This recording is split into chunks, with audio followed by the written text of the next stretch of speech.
Today, on Pat's Car Garage, a comprehensive overview of the W202's vacuum system and all of the common failures and how to address them. So, of course, the demonstrated model here is a C220, but this will be similar across very many different models, especially gasoline engines, with diesel engines sharing some of the equipment. And also this will also apply to cars that were both pre-facelift and post-facelift with some minor differences. So we begin with the source. Most vacuum is going to be sourced right there on the intake manifold with these 3 ports. Of course, your intake manifold will look differently, but you'll have a similar arrangement. So the first system we're going to look at is the fuel pressure regulator, which is not a usual failure due to the short run of the tubing, but you'll have the source on the vacuum and the fuel pressure regulator right here. So typically across most things that will break, it's usually the ends. So these vacuum connectors that are made out of rubber on the ends, after 20 years, they become loose and a little bit of vacuum can leak. The next system we will look at, and also a common failure, is the EGR. The EGR valve is located back there. I might be able to shine a light there and show you the actual EGR valve. Let's see that. Okay, so the EGR valve, you can just make out the right in the middle there, the plastic pipe going into a rubber vacuum connector, and what that plugs into is the EGR. Typically what fails is either a leak right there at the connector, or the vacuum comes right here into the front engine cover, and here is the connection. This one here, that's the connection for the EGR. The next connection we'll look at down here, and once again, typically the problem is this connector, not the hard plastic line itself, but usually you'll have a problem with this leaking or on the other end.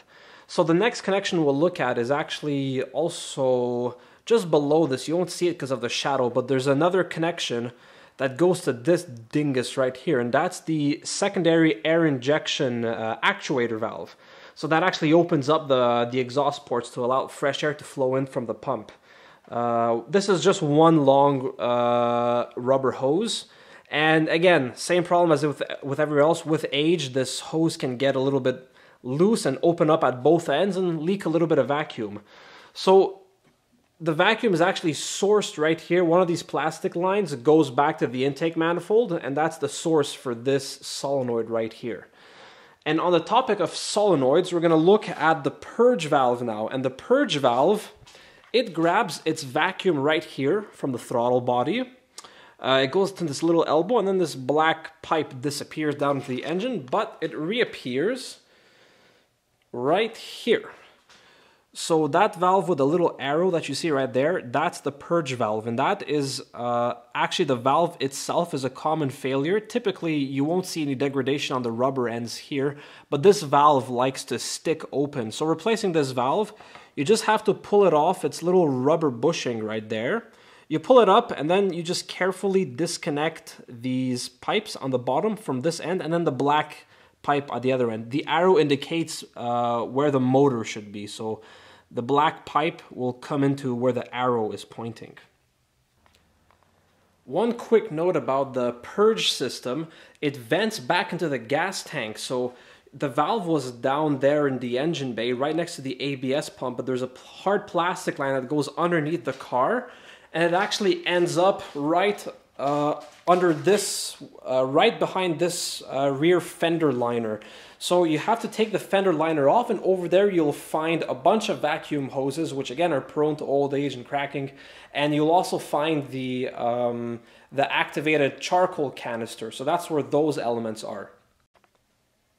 So the next system we'll look at is both the manifold absolute pressure sensor and the positive crankcase ventilation system. The PCV solenoid grabs its source again on the intake manifold. It's one of the hard plastic lines, which goes down on the harness, and it actually comes up, and it's located under the windshield washer bottle. So you have to remove this to access the PCV solenoid. But the PCV solenoid is either right here or right here. It's one of the two, I forget now. But the other sensor is actually the MAP sensor, the manifold absolute pressure sensor. So if you're having problems with your MAP sensor, likely the MAP sensor itself is fine. It's once again the vacuum connections going to it. There's a couple vacuum connectors under there. You have to all make sure they're new and they're all tight. And there's a little vacuum pipe that goes, I believe, from the PCV solenoid into the MAP sensor. You got to make sure both of those things are new. Otherwise, you can get some leaks, and the MAP will, of course, give you the wrong readout. So that's one thing to consider. Now, the actual PCV system, this one's hard to get to, but it is an extremely common failure on these cars. And it's just due to old age and the rubber cracking. But actually, the PCV system on the M111 engine, it comes out, the actual hose that does the recirculation between the crankcase and the intake manifold comes out from underneath the oil filter housing, and it's got it's a single large pipe that gets split into two smaller ones that then connect underneath the intake manifold into the cylinder head. The M104 has a similar setup, and probably the other engines too.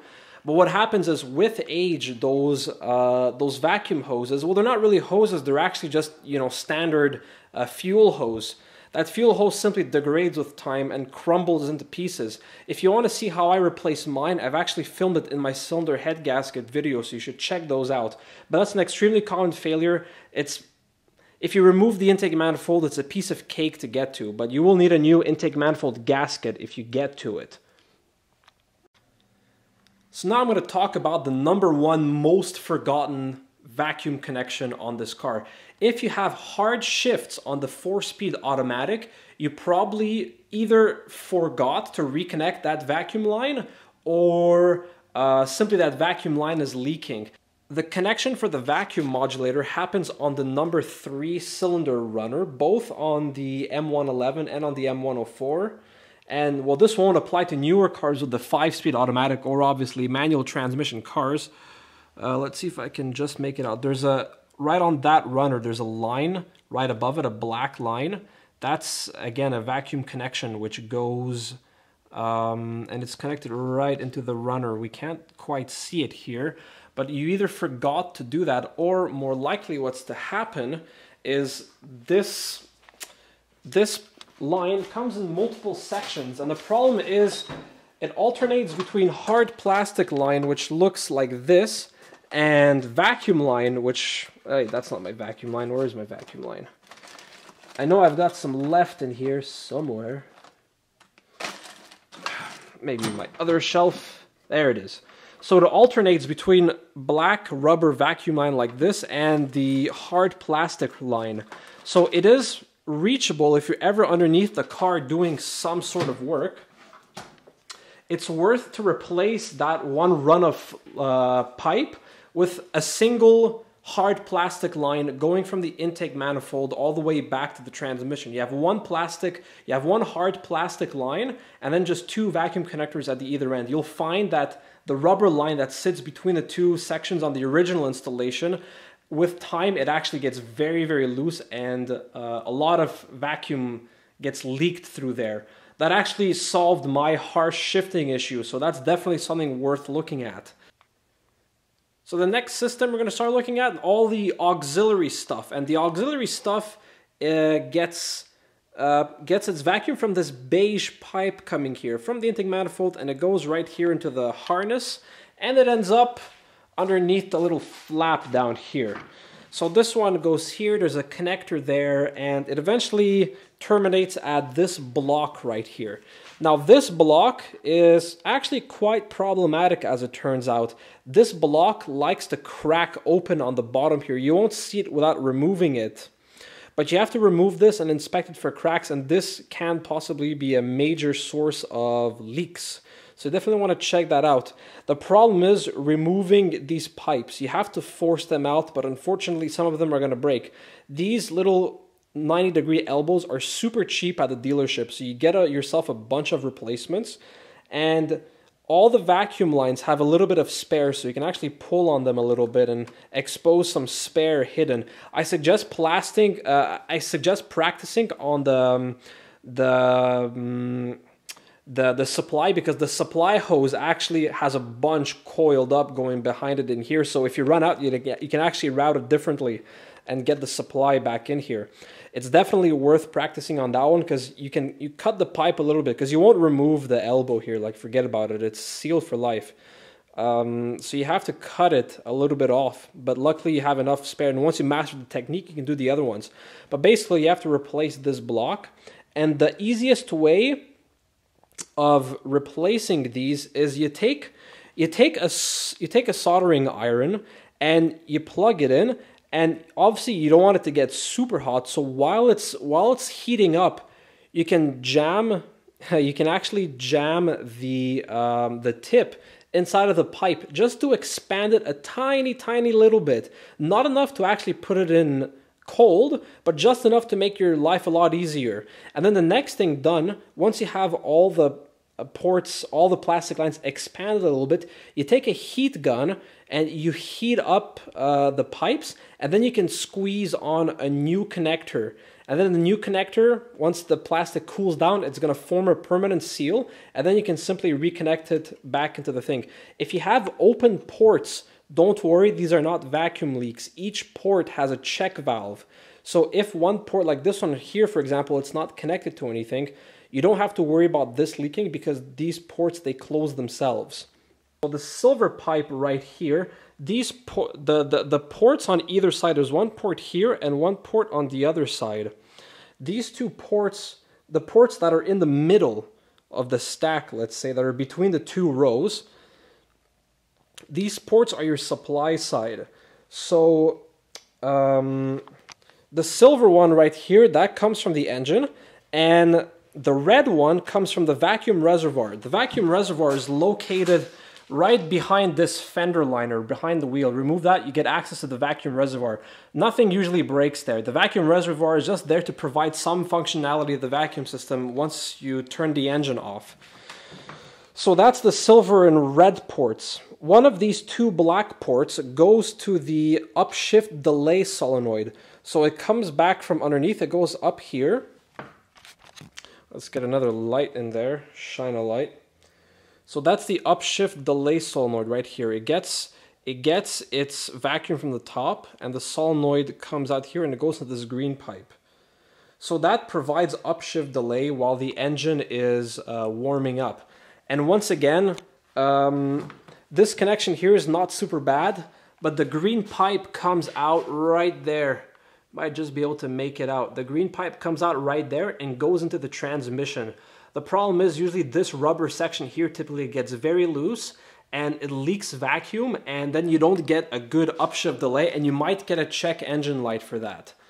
So that's worth checking out. Again, you just have to replace that vacuum connection. Unfortunately, you can't replace the entire hard plastic run because it's next to impossible to reach it on the transmission end. So you have to be content with just replacing that one. But to be fair, that's the one that's going to fail because it's so close to the engine and, you know, all the heat that it generates. So now, back to this little vacuum block. The white line goes to the rear head restraint release mechanism. So that will only work with the engine turned on. The solenoid for it is actually in the back. The switch is in the front. You press the switch, the solenoid opens up. If the engine's making vacuum, the rear head restraints fold down. You can actually see more of that system on my videos when I was doing the headliner and the related videos I put out there. That covers more of that system there. You can see it in action. So, coming back here, one of these pipes, I forget which one, I suspect one of the black ones, goes to help out the vacuum pump for the motor, for the vacuum pump that operates the doors. So I believe that's one of the vacuum pipes that goes back. It's either that or the beige one, which I'm trying to figure out what it does.